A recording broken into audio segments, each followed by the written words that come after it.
Hello and welcome to the Big Wobble. We start off this week with an amazing article. Did NASA believe God healed the ozone layer? Earlier last week, NASA claimed the giant hole in the ozone layer was finally healing, and the next 3 decades will see an end of the era of big ozone holes. Ozone depleting chemicals in the atmosphere caused an ozone hole to form over Antarctica during the winter months in the southern hemisphere. Since the Montreal Protocol Agreement in 1987, emissions have been regulated and chemical levels have been declining. But NASA have been studying objects entering the Earth's atmosphere since 1996. But are NASA telling the truth as to why the ozone layer is reducing in size? The report, mentioned above, reminded me of a video I watched way back in 2004.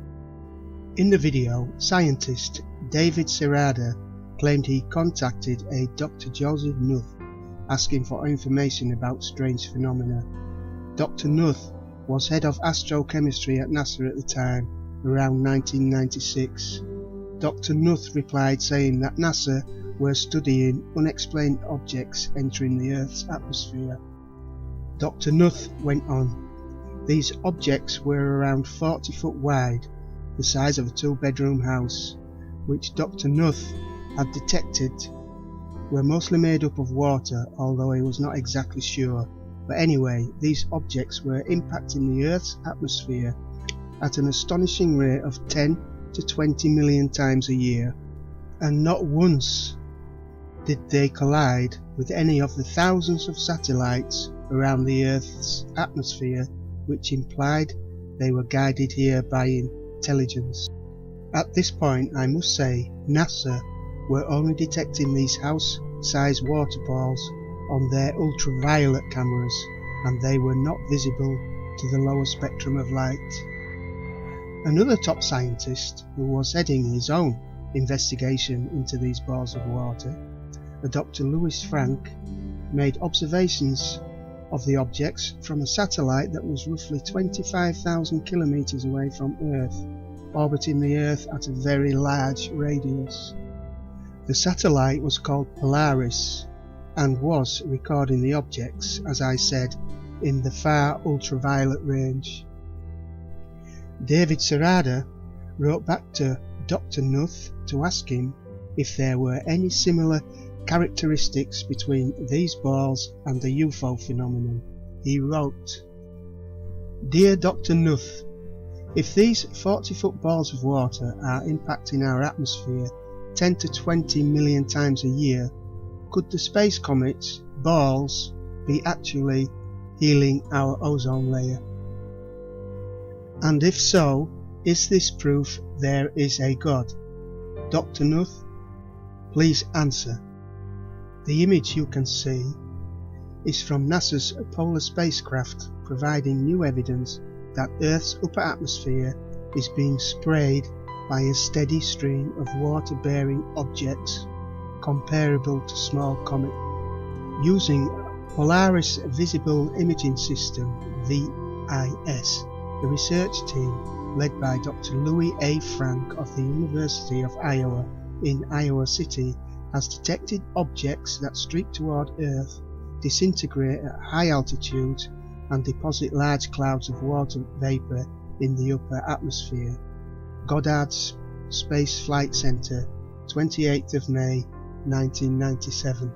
The image above was taken by the Visible Imaging System on NASA's polar spacecraft in ultraviolet light, contains the trail of an object over the Atlantic Ocean and Western Europe on September 26, 1996. The object was in sunlight, but the Earth below was in darkness, so a map of the Earth has been superimposed onto the image as a frame of reference. According to Dr. Louis A. Frank of the University of Iowa, the instrument's principal investigator, this time-lapse image with a duration of 54 seconds shows a small comet the size of a 2-bedroom house that disrupted 5,000 to 15,000 miles above the Earth. The Polaris spacecraft was launched on February 24, 1996. Now here is the rest of the week's Big Wobble news. The world is shaking, the world is blowing, and the world is erupting. Typhoon Null becomes super typhoon and batters the Philippines. Oklahoma City declared a flood emergency due to severe storms and tornadoes. 12 million trees dead and millions more dying in California's forest due to drought. Control rod problem causes shutdown of 3 Mile Island reactor. The world is shaking. The magnitude 7.1 quake near Papua New Guinea is this month's third major quake and this year's 42nd. Nicaragua's Conception volcano is trying to get in on the act.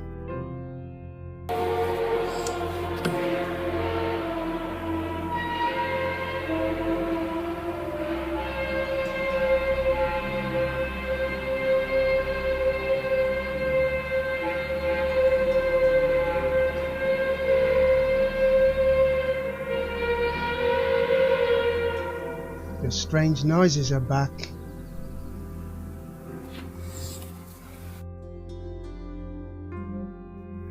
Residents flee as Mount Kerangitan, Indonesia, erupts.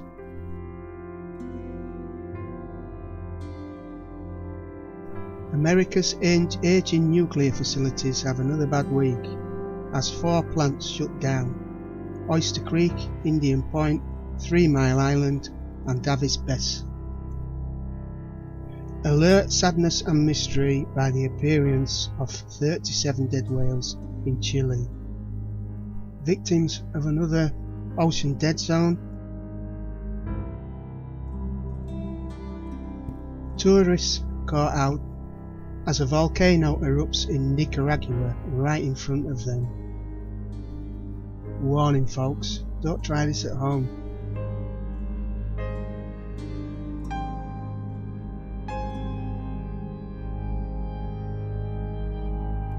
Two more major quakes strike another deadly blow to Nepal as the recent death toll approaches 10,000. What an exciting time we live in.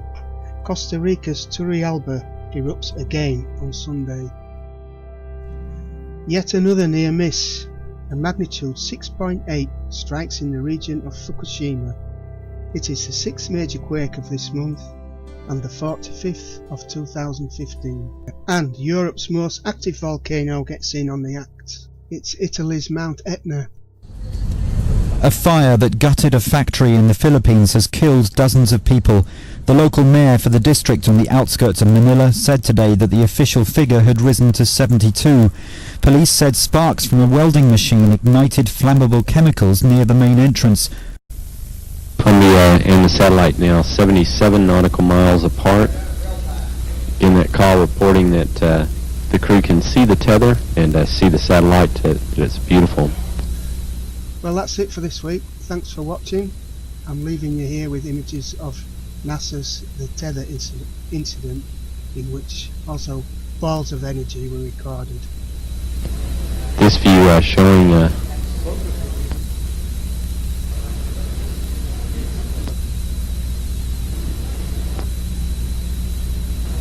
satellite.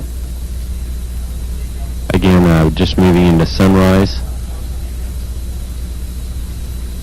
81 nautical miles now from Columbia.